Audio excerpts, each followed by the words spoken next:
হরে কৃষ্ণ। আশা করি ভগবানের আশীর্বাদে আপনারা সকলেই ভালো আছেন। আজকে আমি চলে এসেছি, আপনাদের সামনে হাজির হয়েছি যে এই চৈত্র মাসে শুক্লপক্ষে একাদশী কবে পালন করব, তার মাহাত্ম্য কী, আর কোন সময় একাদশী ভঙ্গ করব, আপনাদেরকে বলার জন্যে চেষ্টা করব।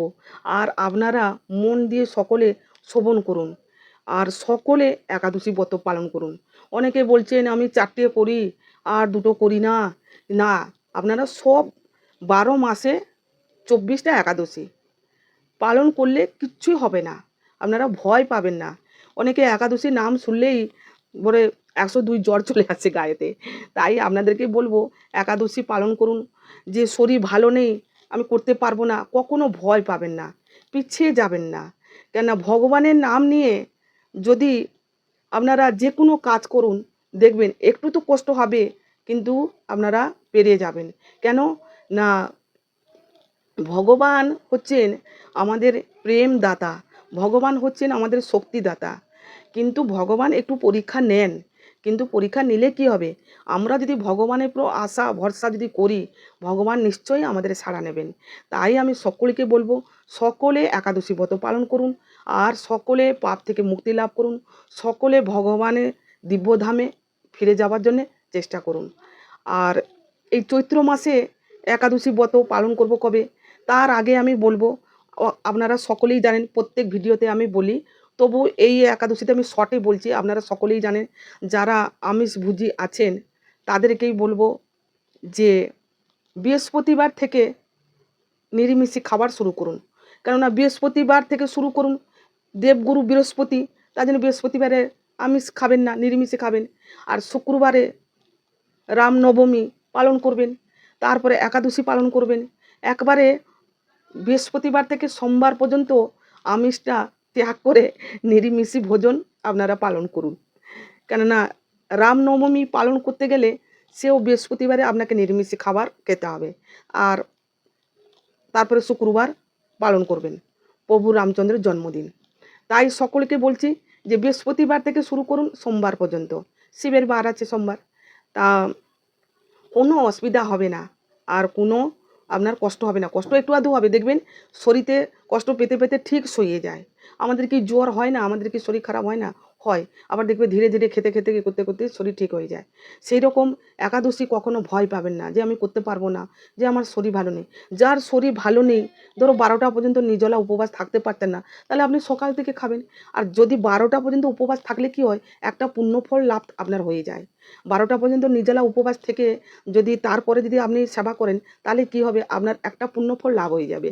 তার জন্য বলছি, যারা পারবেন 12টা পর্যন্ত নির্জলা উপবাস থেকে তারপরে ফল জল সাবু তরি তরকারি করে খাবেন, গাওয়া ঘি সূর্যমুখী তেল এইসব করে খাবেন।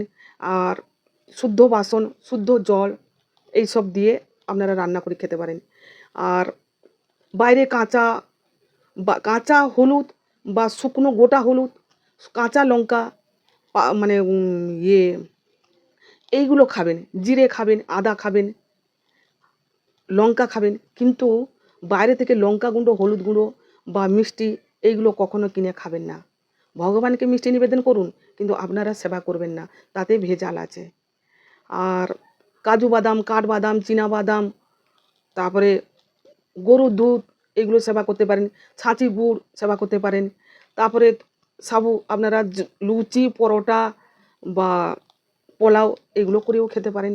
যে যেরকম পারবেন খাবেন। আবার প্রেসারে ওষুধ, গ্যাসের ওষুধ, শরীর খারাপ যদি ওষুধ, আপনারা এগুলো খেতে পারেন, এতে কোনো বারণ নেই, এগুলো আপনারা খেতে পারেন। আর একাদশী দিনে পরনিন্দা পরচর্চা, কারোর সঙ্গে ঝগড়া অশান্তি, মিথ্যা কথা বলা, মিথ্যা ভাষণ দেওয়া, এইগুলো কখনো করবেন না। শুদ্ধ মনে আর ভক্তি মনে ভগবানের সেবা করবেন, একাদশী ব্রত পালন করবেন। আর একাদশী আগের দিন অর্থাৎ দশমী দিন কি করবেন না, ভগবানের কাছে 11টা সাড়ে 11টার মধ্যে খাবার খেয়ে নিয়ে দাঁত জিভ, দাঁতের ফাঁকেতে কিছু আছে কাঠি দিয়ে পরিষ্কার করে নিয়ে ভগবানের কাছে হাত জোড় করে সংকল্প করবেন। তারপরে সে যেইভাবে সংকল্প করবেন সেইভাবে কিন্তু একাদশী ব্রত পালন করবেন। কেননা সংকল্প হচ্ছে একটা প্রতিশ্রুতি, সেটা দিয়ে তারপরে অন্য কিছু তার বাইরে করা যায় না। আপনি 12টা পর্যন্ত উপবাস থাকবেন, কি সকাল থেকে সেবা করবেন, কি দিবারাত্রি উপবাস করবেন, কি রাত্রি জাগরণ করবেন, আপনি সেইভাবে সংকল্প করবেন। আবার যথা সময় মতন দ্বাদশী দিনও একাদশী ভঙ্গ করবেন। যাই হোক, আমি অনেক কিছু বলে ফেললাম, আর আমি বলছি না। এইবারই ব্রহ্ম মুহূর্তে স্নান করবেন, গঙ্গা গঙ্গা 3 বার বলে স্নান করবেন, ভগবানের নাম করবেন, গীতা পাঠ করবেন, বেশি বেশি করে মালা জপ করবেন। আমি এইখানে আর শেষ করছি। আবার আমি শুরু করছি একাদশী ব্রত পালন করব কবে। 29শে মার্চ, 14ই চৈত্র, রবিবার। 29শে মার্চ, 14ই চৈত্র, রবিবার একাদশী ব্রত পালন হবে। আর ভঙ্গ করবেন অর্থাৎ তার পরের দিনে দ্বাদশী 30শে মার্চ, 15ই চৈত্র, সোমবার। 31 থেকে 7টা 12 মিনিটের মধ্যে একাদশী ভঙ্গ করবেন। 5টা 31 থেকে 7টা 12 মিনিটের মধ্যে একাদশী ভঙ্গ করবেন। যুধিষ্ঠির মহারাজ জিজ্ঞাসা করলেন, হে বাসুদেব, এই চৈত্র মাসে শুক্লপক্ষিয়া একাদশীর নাম কি, তার মাহাত্ম্য কি, কৃপা করে আমায় বলুন। ভগবান শ্রীকৃষ্ণ অতি আনন্দ সহকারে চৈত্র মাসে শুক্লপক্ষে কামদা নামে একাদশীর মাহাত্ম্য বরাহ পুরাণে উল্লেখ আছে। ভগবান শ্রীকৃষ্ণ বললেন, হে যুধিষ্ঠির মহারাজ, আপনার মতন পূর্বে বৈশিষ্ট্য মুনিকে জিজ্ঞাসা করেছিলেন রাজা দিলীপ।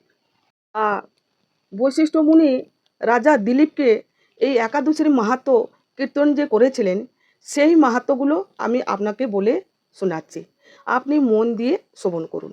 বৈশিষ্ট্য মুনি বললেন, হে রাজা দিলীপ, এই চৈত্র মাসে শুক্লপক্ষে একাদশীর নাম হচ্ছে কামদা। এই তিথি পাপ নাশকারী, পুণ্যদায়িনী। পূর্বকালে মনোরম নাগপুর স্বর্ণ নির্মাণিত বিষধর নাগেরা গৃহে বাস করতেন। সেই নাগেদের মধ্যে রাজা ছিলেন কুণ্ডরী, ছিলেন গন্ধর্ব, অপ্সরা, কৃণ, এরা সব বাস করতেন। তাদের মধ্যে এই গন্ধর্ব অপ্সরার মধ্যে শ্রেষ্ঠ ছিলেন ললিত আর ললিতা। এরা দুজনে হচ্ছে স্বামী স্ত্রী। তা একদিন রাজসভাতে ললিত গান করছিল। মহারাজকে আনন্দ করার, উপভোগ করার জন্যে ললিত গান করছিল। এবারই গান করতে করতে ললিতের মনে পড়ে যায় ললিতার কথা। এবারই ললিতার কথা যখন মনে পড়ে যায়, তখন গানের সুর তাল সব তাল বেতাল হয়ে যায়। একজনের কথা মনে যদি পড়ে, তাহলে সে মন দিয়ে তো আর গান করতে পারছে না, গানের তো সব তাল বেতাল হয়ে গেছে, সুরও তো কেটে গেছে।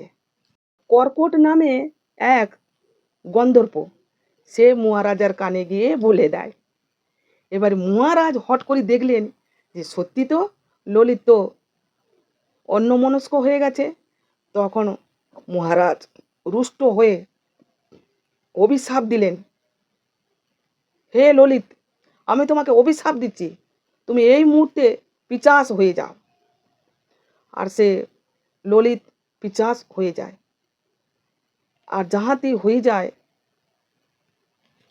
10 ডজন লম্বা হাত, মুখটা হয়েছিল পর্বতের গুহার মতন, চোখটা হয়েছিল আগুনের গোলার মতন।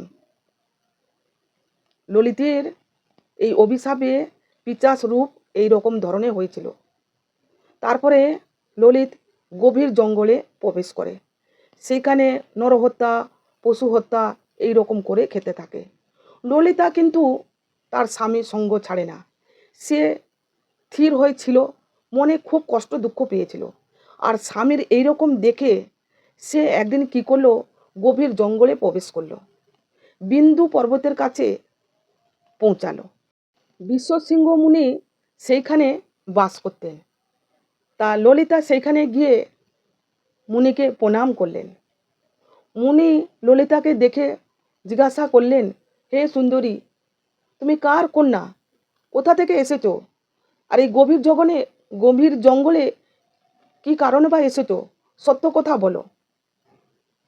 তখন ললিতা বলল, বীর ঝন্যা গন্ধর্প, তার কন্যা ললিতা। আপনি কৃপা করে আমায় বলুন, আমার স্বামী অভিশাপে পিশাচ রূপ হয়েছে, তাকে কিভাবে উদ্ধার করব। তা মুনিবর তখন বললেন, হে সুন্দরী, এই চৈত্র মাসে শুক্লপক্ষে কামদা নামে একাদশী, তুমি সেই ব্রত নিষ্ঠা সহকারে পালন করো, আর সেই ব্রতর পুণ্যফল তোমার স্বামীর উদ্দেশ্যে দান করো, আর তোমার স্বামী সেই পাপের শরীর পিশাচ রূপ থেকে মুক্তি লাভ করবে। তা ললিতা এই কথা মুনিবর থেকে শুনে অতি আনন্দ পেল। তার মুনিবর কথার মতন ললিতা সেই ব্রত পালন করলো, কামদা ব্রত পালন করলো।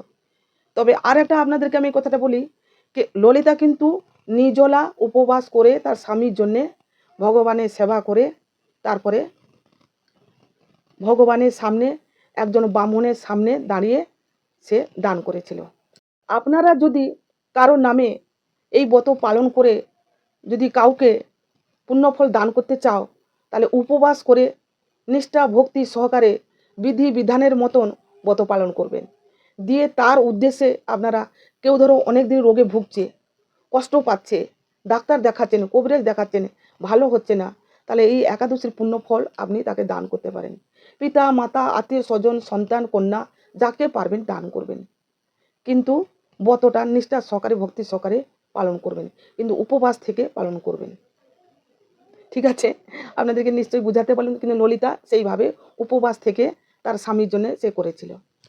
আর ললিতা তার পতির জন্যে এই ব্রত পালন করেছিল। বৈশিষ্ট্য মুনি যেই কথা বলেছিলেন ও সেইভাবে ললিতা ব্রত পালন করেছিল। তাই পালন করে ব্রাহ্মণ দেবতার সামনে তার প্রতি উদ্দেশ্যে সে হাতে জল নিয়ে দান করেছিল। আপনারা কি করবেন, কারোর জন্য যদি করেন, তাহলে তার নাম তার গোত্র বলে, যে হে ভগবান শ্রীকৃষ্ণ, গতকাল আমি একাদশী ব্রত পালন করেছিলাম, ঠিকঠাকভাবে পালন করতে পেরেছি কিনা জানিনি, যেটুকুনি পুণ্য ফল আমার সঞ্চয় হয়েছে আমি অমুক নামে অমুক গোত্র, তার জন্য আমি দান করছি।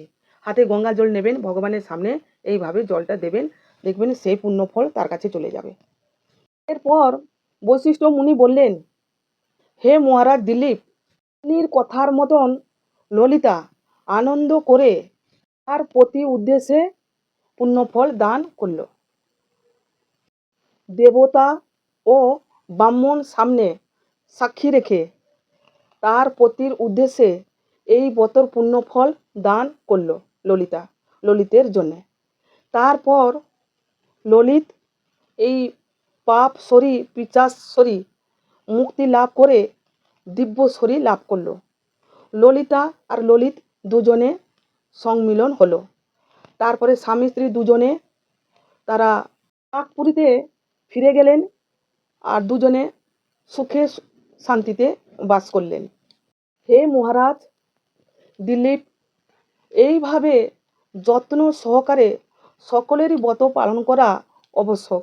আপনারা সকলেই পালন করুন। এই ব্রত বর্মহত্যা বিনাশ হয়, পিশাচ সত্য নাশকারী। ব্রত পাঠ ও শ্রবণে বাষ্প যজ্ঞের ফল লাভ হয়। হরি বলো, জয় একাদশী দেবী কি জয়, জয় একাদশী দেবী কি জয়, জয় একাদশী দেবী কি জয়। এই ছিল একাদশীর মাহাত্ম্য। আপনারা সকলে একাদশী দিনে একবার শ্রবণ করে নেবেন, যারা পারবেন পাঠ করবেন। আর সকলকে বলবো, যারা পারবেন একাদশীর পুণ্য ফল দান করতে পারেন। আর কারো যদি কোনো প্রশ্ন থাকে, জয় শ্রীকৃষ্ণ, রাধে রাধে বলে কমেন্ট করবেন। ভিডিও ভালো লাগলে আত্মীয় স্বজন বন্ধু বান্ধবকে শেয়ার করবেন। আর আমি এখানে শেষ করছি, পরের ভিডিওতে দেখা হবে। নমস্কার, হরে কৃষ্ণ।